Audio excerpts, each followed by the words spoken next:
안녕하세요. 여러분과 생활 속의 명상과 마음 공부를 함께하는 자비선원 부민입니다. 오늘은 죽음 명상에 대한 말씀을 함께 나눠보시겠습니다. 안으로 비춰보는 이 훈련은 줄타기에 견질 수 있습니다. 줄 위를 걸을 때 가장 중요한 것은 균형을 잡는 것입니다. 줄 위를 걷는 동안 시야에 여러 가지가 스쳐가듯 우리의 수행 중에도 여러 가지 정경과 소리들, 그리고 감동, 생각, 깨달음을 경험하게 됩니다. 만일 그 경험들이 즐거운 것이면 우리들 마음은 그들 가까이 하고 붙들고 늘어지며 오랫동안 함께하려 합니다. 반대로 그것들이 불쾌하면 싫어하고 멀리하려 합니다. 어느 경우나 우리 마음이 움직이고 집착하기는 마찬가지입니다.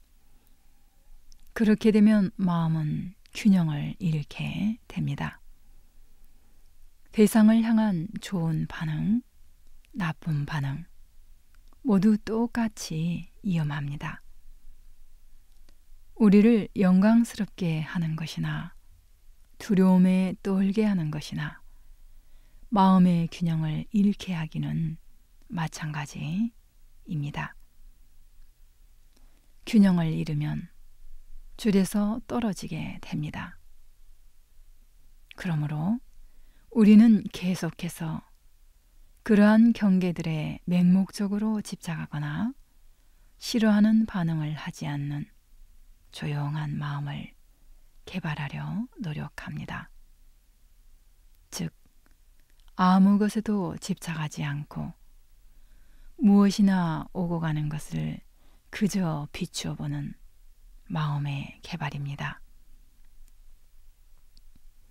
무상을 꿰뚫어 보는 일은 죽음의 불가피성과 긴박성을 인식하는 것이기도 합니다. 우리는 죽음을 피할 수 없습니다. 그런데도 그것을 의식하지 않습니다. 이런 이야기가 있지요.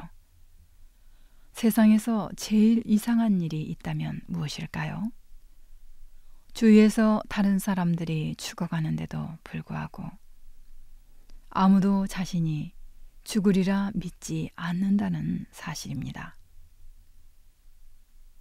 우리는 죽음의 망각 속에서 물건을 모으고 소유하며 또 특별한 사람이 되려고 지나치게 집착합니다.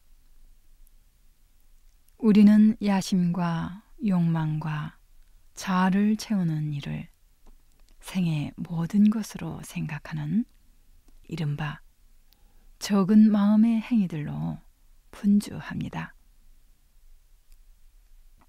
그러므로 큰 마음의 시각, 죽음으로부터 생을 조명해보는 그런 시각을 잃고 있습니다. 돈주하는 죽음을 우리들 생의 충고자로 삼아야 한다고 말하고 있습니다. 그럴 때 우리는 죽음을 후회나 슬픔, 걱정 없이 맑은 마음으로 수용할 수 있기 때문입니다. 언젠가 우리는 죽어야 할 존재라는 것을 잊지 않는 것은 우리들 생의 순간순간 행위의 하나하나를 힘과 아름다움 그리고 온전함으로 충만하게 합니다. 우리는 각자 자기가 하는 일을 그렇게 하도록 하는 스스로의 경향이 있습니다. 흔히 그 경향은 성냄이나 자기 비하와 같은 파괴적인 습성일 수도 있습니다. 그러나 우리는 죽음에 대한 의식을 마음속에 새겨두고 그것이 우리들 삶의 일거일동을 증거하게 할 수도 있습니다.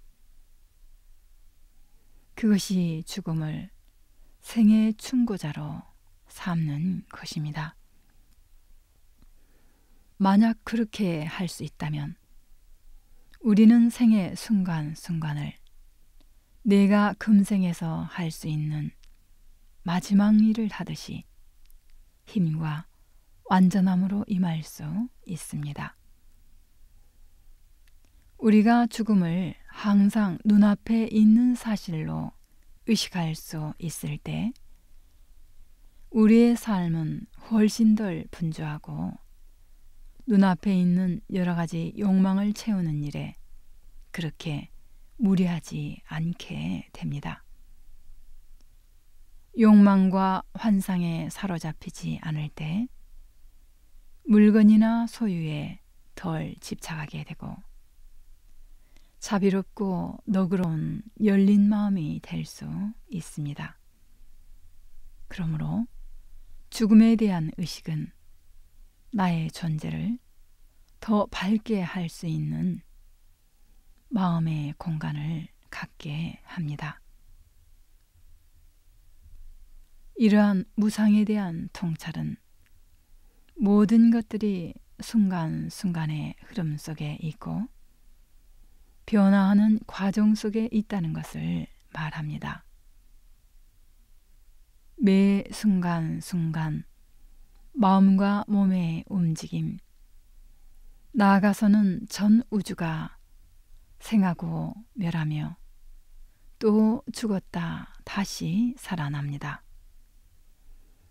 우리는 그와 같은 엄청난 변화와 흐름 속에서도 움직이지 않는 고요한 마음을 개발하려 노력하고 있습니다. 오늘은 죽음 명상에 대한 말씀을 함께 나눠보셨습니다. 그럼 우리 안에 껴있는 불성의 빛으로 우리 모두 행복한 부처님 되십시다.